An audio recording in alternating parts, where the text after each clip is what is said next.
When you hear the word crusade, you probably picture knights in shining armor, marching off to the Holy Land on a glorious mission. But the story of the Fourth Crusade, well, it's something else entirely.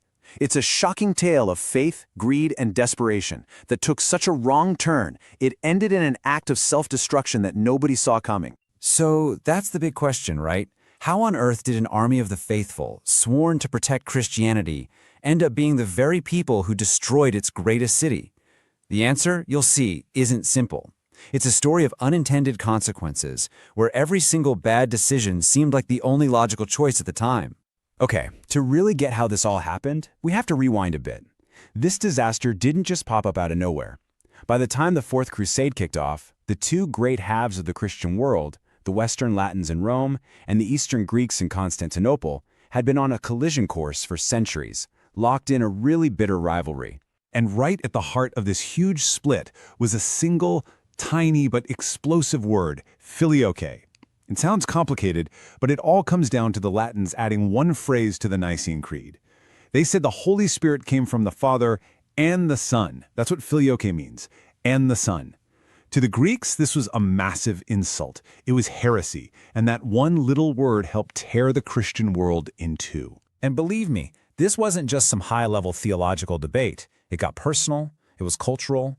The Greeks in Constantinople saw the Western Latins as a bunch of uneducated barbarians. And the Latins, they thought the Greeks were tricky, untrustworthy heretics.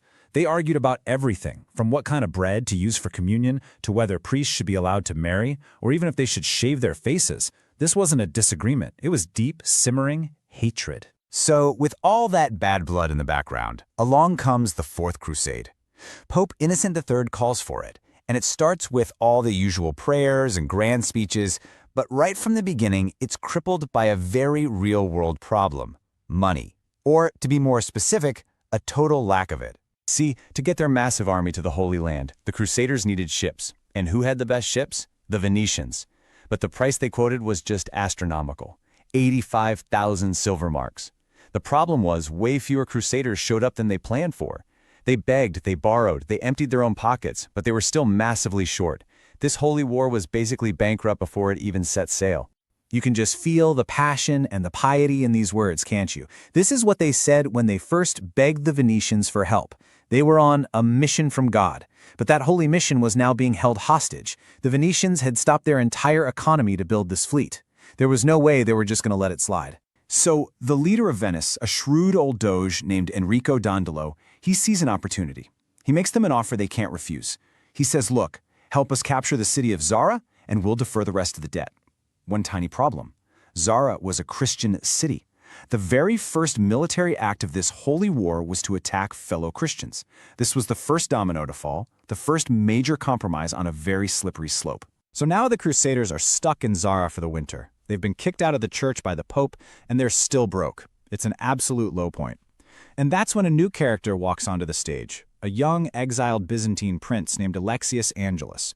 And he comes with an offer that sounds way, way too good to be true. The deal he proposed was just irresistible. First, he says, sail to my home, Constantinople, and put me and my father back on the throne. And if you do that, here's what I'll give you. I will heal the great schism and put the entire Greek church under the Pope's authority. I will pay you an absolute fortune, and I'll personally join your crusade with 10,000 of my own soldiers. To the broke and desperate crusaders, this must have sounded like divine intervention. And this was the number that changed everything. 200,000 silver marks. It was enough to pay off their massive debt to Venice, fund their entire war, and make them all rich. The promise of that treasure, plus the supposedly holy goal of reuniting the church, well, that was all the convincing they needed. The detour to Constantinople was now the main event.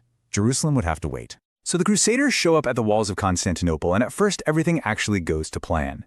But the city that first saw them as saviors would very quickly see them as its conquerors. This whole deal, built on the impossible promises of a disparate prince, was about to completely fall apart into betrayal and fire. Things unraveled with terrifying speed. In July, the Crusaders put Alexius and his dad on the throne, no problem. But the new emperors couldn't pay up. The treasury was empty, and their own people were furious that they'd made a deal with the hated Latins. Then, in February, there's a coup. Young Alexius is murdered, a new anti-Crusader emperor takes over, and the deal is officially off. The Crusaders' golden ticket was gone, and now they were stranded outside the walls of a city that wanted them dead. For the Crusaders, there was only one path left: conquest. They weren't fighting for a holy cause anymore. They were fighting for revenge, for payment, and frankly, for their own survival. On April 12th, they launched their final assault, and they broke through the walls. The unthinkable had happened. The greatest Christian city in the world had just fallen to a Christian army. What came next was a 3-day sack of the city of just indescribable horror. Even the Pope, who had launched the whole thing, was disgusted, lamenting what his own soldiers had done. They unleashed a storm of violence and greed on the city's people.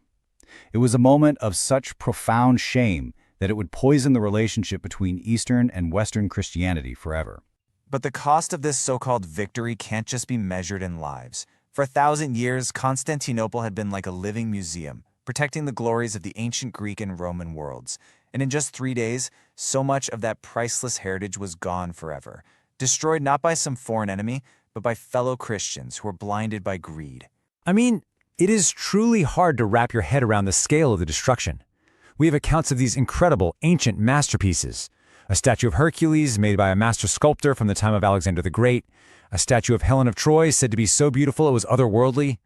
All of them smashed to pieces and melted down into coins to pay the soldiers.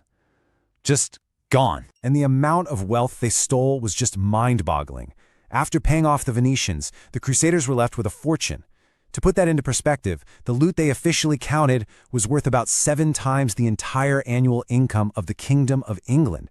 And a lot of it was never even reported. It was one of the biggest heists in history. And maybe the greatest tragedy of all is the loss we can never, ever measure.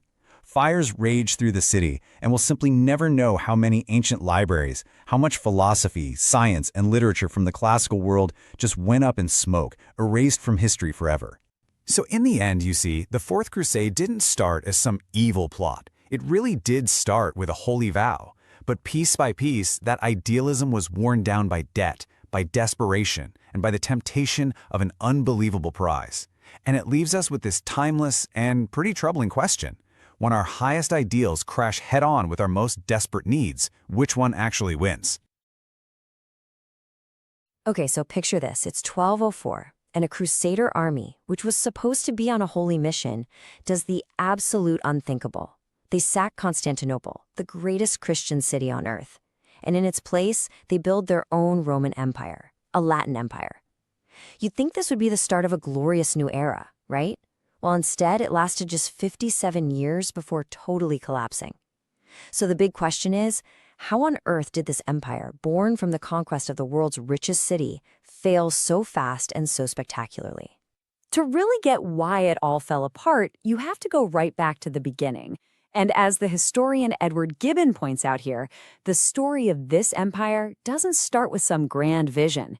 It starts with a business deal. Its very foundation wasn't a noble proclamation.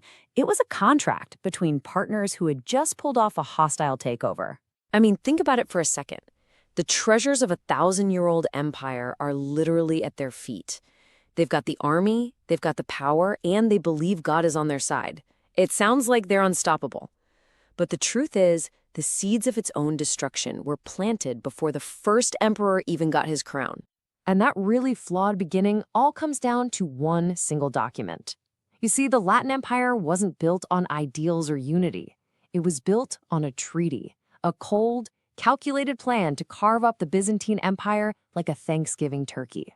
And this right here is the crucial point.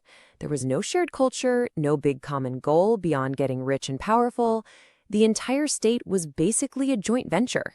And like so many business deals, it was rotten from the start, with infighting and a laser focus on the bottom line. And here's the cold, hard math of that deal. The emperor, the guy who's supposed to be the new Constantine, he only gets a quarter of the kingdom. The rest, it's split between the super wealthy Venetians and the other Crusader barons. This wasn't nation building, it was asset stripping. The so-called emperor was a minority shareholder from day one. So, with a foundation this shaky, you have to wonder how things go for its very first ruler, Baldwin I.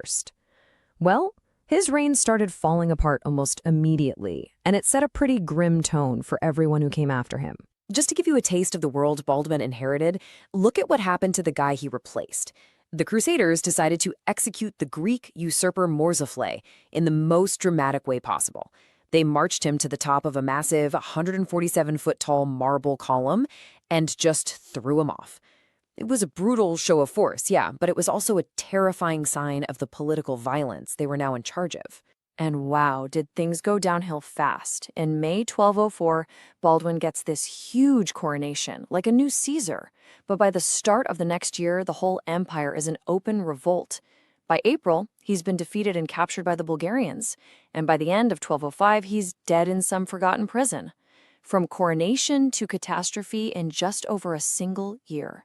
After that absolute disaster of a start, the empire never really got back on its feet.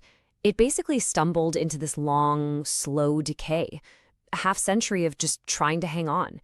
And nothing captures this decline better than the reign of its last emperor, Baldwin II, a guy who became known as the imperial beggar. This supposedly great empire was just flat broke, completely, irreversibly bankrupt.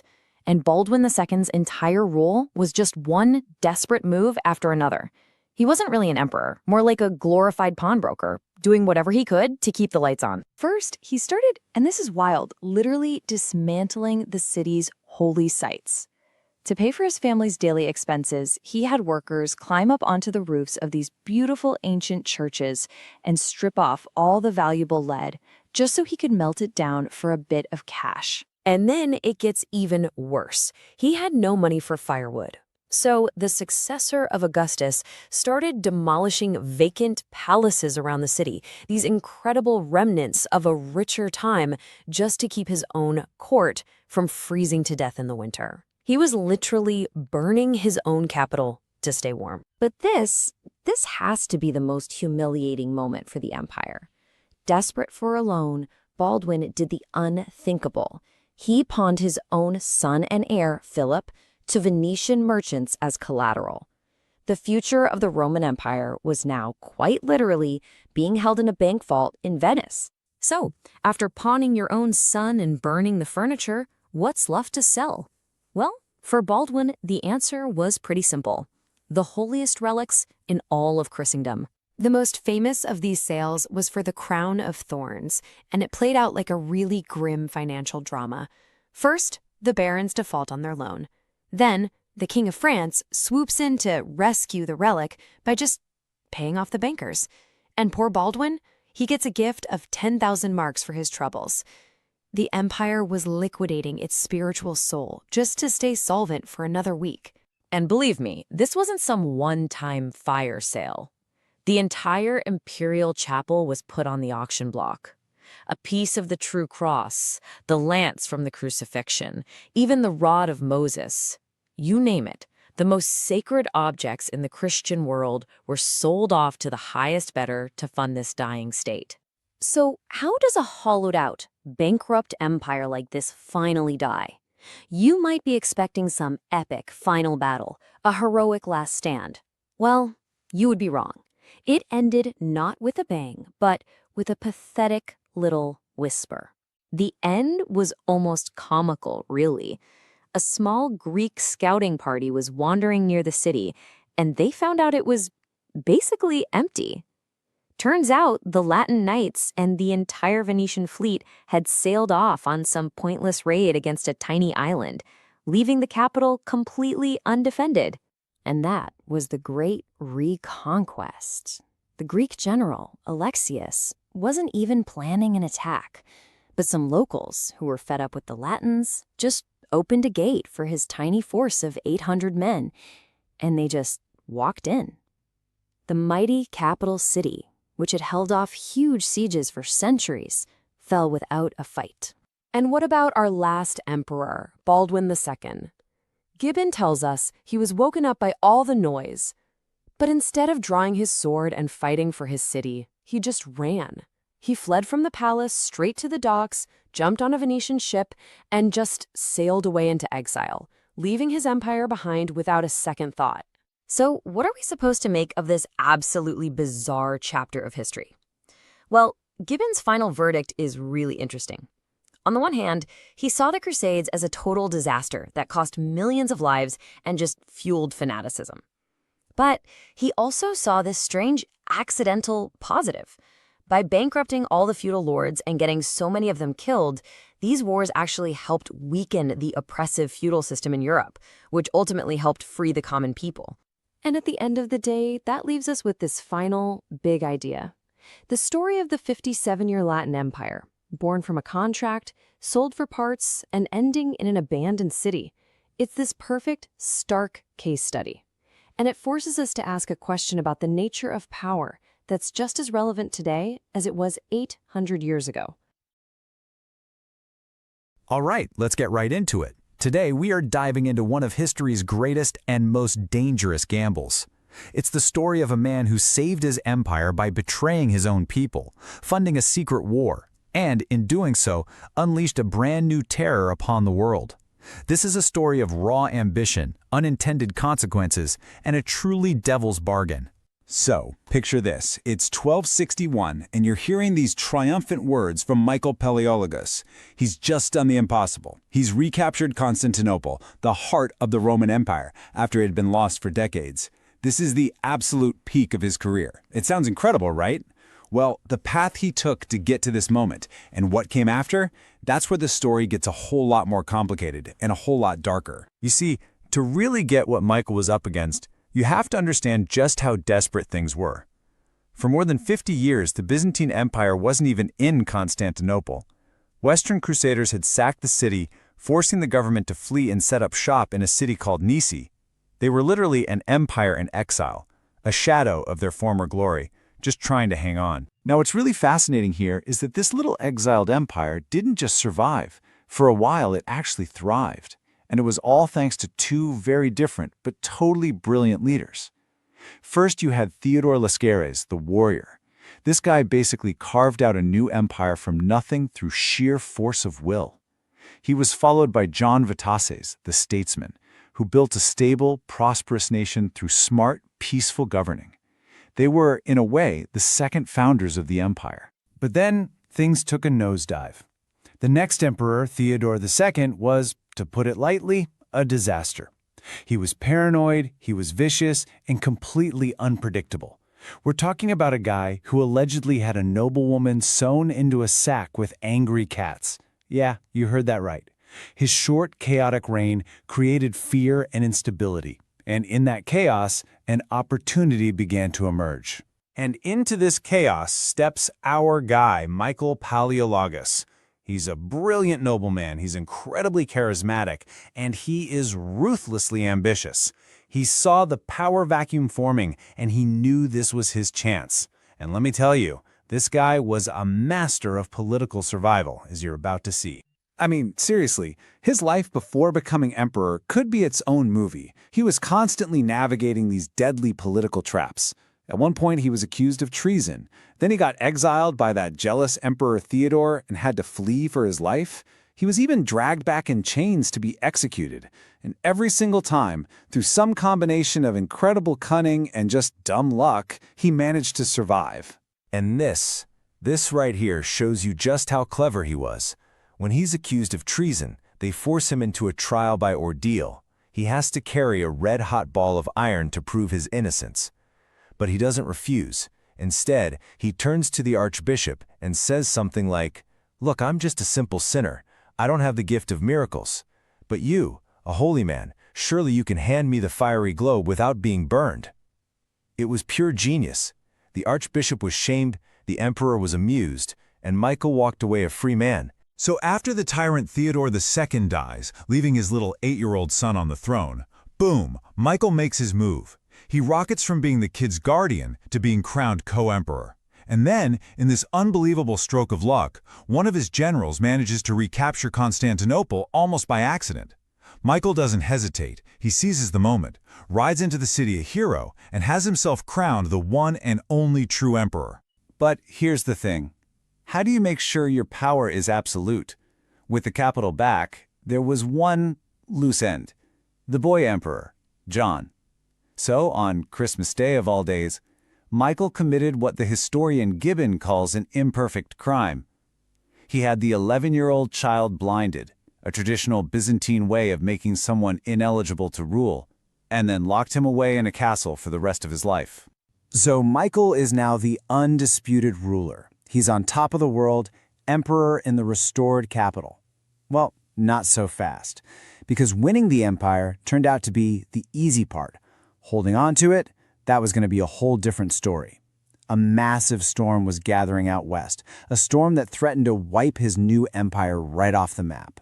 And that storm had a name, Charles of Anjou. This guy was the powerful, ruthless king of Sicily, and he had the backing of the Pope and Venice. He was putting together one of the biggest invasion fleets the world had ever seen. His one goal? To crush Michael and take Constantinople back. Militarily, Michael knew he didn't stand a chance. So what does he do? He comes up with this just breathtakingly cynical and brilliant plan. He decides to play two games at once. Publicly, he'd pretend to end the great religious split with the Catholic Church, submitting to the Pope to buy himself some time and protection. But privately, he was going to use his gold to light a revolutionary fire in Charles's own backyard.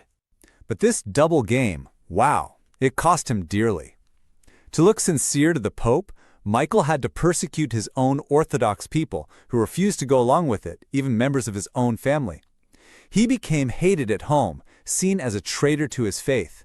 And, in the end, get this, he was so untrustworthy that he ended up being excommunicated by both sides, the Pope he was trying to fool and the patriarch he controlled. Think about that. So while all this public religious drama is going on, Michael's secret plan is ticking along like a time bomb. A conspiracy was brewing that would not only save his empire, but would go down in history as a legendary, bloody act of rebellion, the Sicilian Vespers. The mastermind here was an exiled Sicilian noble named John of Procida. For 2 years, bankrolled by Michael's gold, he was basically a secret agent, traveling around Europe in disguise, weaving this incredible web of revolt. He got Sicilian nobles, the King of Spain, even enemies of Charles inside the Vatican, all on board. The whole thing was ready to blow. All they needed was a spark. And on Easter Monday, 1282, boy did they get one. The spark was a French soldier insulting a Sicilian woman. The fire was the entire island rising up in a single, furious wave of violence. In one brutal night of rebellion, the people of Sicily slaughtered 8,000 of their French rulers. Just like that, Charles of Anjou's power base was gone. And Charles, when he heard the news, his world came crashing down. This was reportedly his prayer. His grand invasion was finished. His fleet was destroyed, his armies were trapped, and his dream of conquering Constantinople was dead forever. Michael's incredible, dangerous gambit had actually worked. So Michael had won, right? He'd outsmarted and outmaneuvered his greatest enemy. He saved his empire from certain doom. But this is where the story takes its final, tragic twist, because the very solution he had created was about to become the empire's next great problem. The historian Gibbon suggests that what happened next was a kind of historical justice, or cosmic payback. Michael had saved his empire by unleashing chaos in the West. Now, that same chaos was about to forge a new kind of enemy that would come back to haunt his own people. And here's the bitter irony. It really boils down to this. The solution became the problem. The long, bloody war that Michael's gold had funded in Sicily created thousands of battle-hardened professional mercenaries. And when that war finally ended, all those soldiers were suddenly unemployed, and they turned their hungry eyes toward the rich but weakened Byzantine Empire. They were known as the Catalan Company, and Michael's own son actually hired them to fight the Turks. But these Iron Men, as Gibbon calls them, were a force of nature. They couldn't be controlled. They quickly turned on their employers and started pillaging Byzantine lands with such savagery that a historian at the time wrote that their friendship was worse than being at war with the Turks. Wow. That tells you everything you need to know. And what about Michael, the savior of the empire? He died hated by his own people for the religious compromises he'd made to save them. His legacy was so toxic that his own son, the next emperor, refused to give him a proper Christian burial. The man who restored Constantinople was treated like an outcast in his own death. And all of this leaves us with a massive question, doesn't it? He was a usurper. He blinded a child. He was a hypocrite. But he was also a political genius who saved his empire from being completely annihilated. So was it worth it? Can the crimes of a ruler ever truly be justified by their success? All right, welcome. Today, we're diving into a pretty stark cautionary tale, straight from the pages of the historian Edward Gibbon. It's the story of how the mighty Byzantine Empire wasn't just conquered, it literally tore itself to shreds from the inside out. So, let's kick things off with this quote. Now, you might think this is some noble prince worried about his empire, right? Wrong.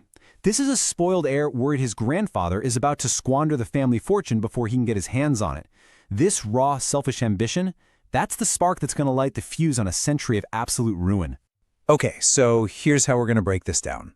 We'll start with a family feud, then a power vacuum, believe it or not, a bizarre religious war, and finally we'll see the devastating price they all paid. Let's get into it. So, first up, grandfather versus grandson.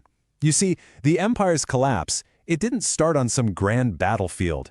Nope, it started right inside the palace, with a bitter clash between an emperor and his heir that cracked the very foundations of the state. And at the heart of it all were these two guys who were polar opposites. You had the grandfather, Andronicus the Elder, think superstitious, a total penny pincher, completely obsessed with the old ways. And then there's his grandson, the younger Andronicus, impatient, a total pleasure seeker, and get this, he was funding his wild lifestyle with massive loans from foreigners.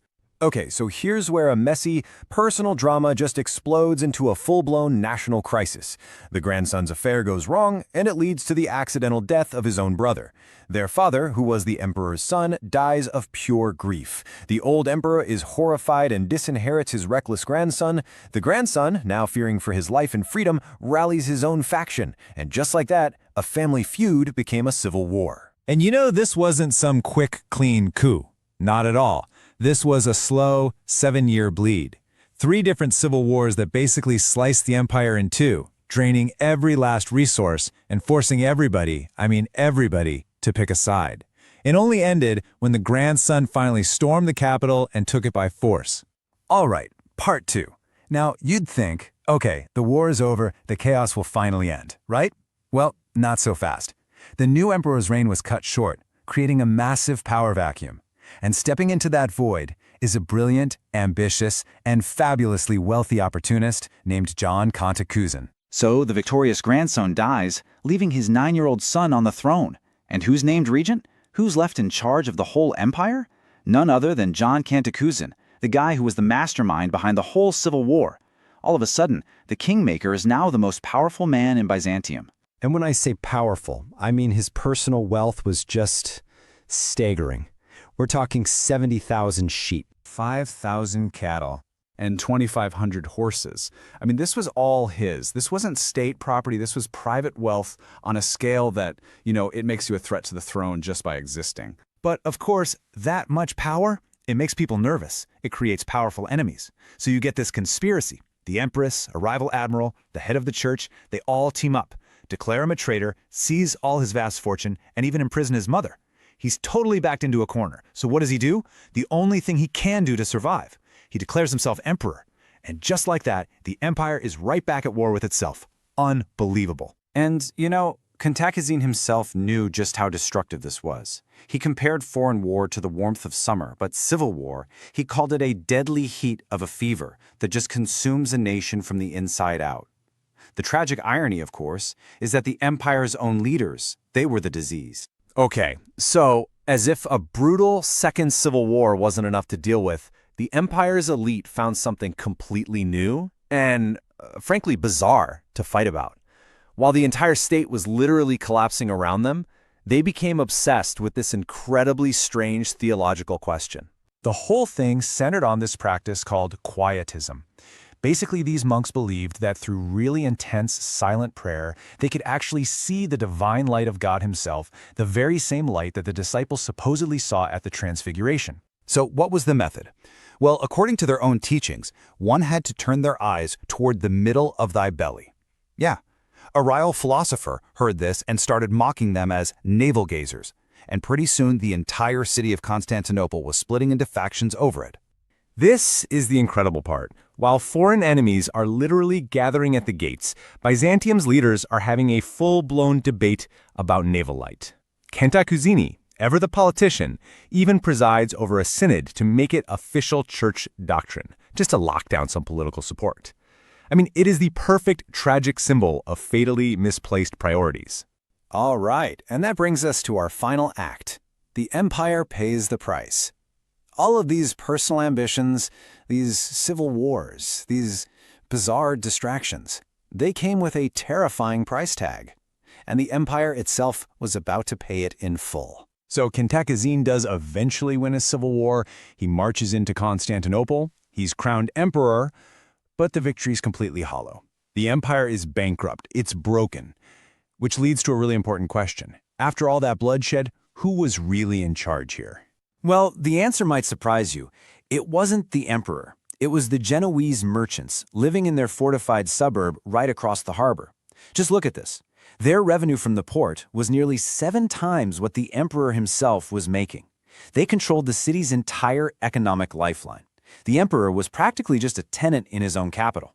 Yeah, the situation was so utterly absurd that the historian Gibbon, in his writing, had to add this little sarcastic note. The Roman Empire, he writes, and he says he smiles while writing it, was on the verge of becoming just another province of a tiny Italian city-state. But honestly, the economic humiliation was nothing, absolutely nothing, compared to the military price. To win his war, Cantacuzene did something desperate. He hired Ottoman Turkish mercenaries. And how did he pay them?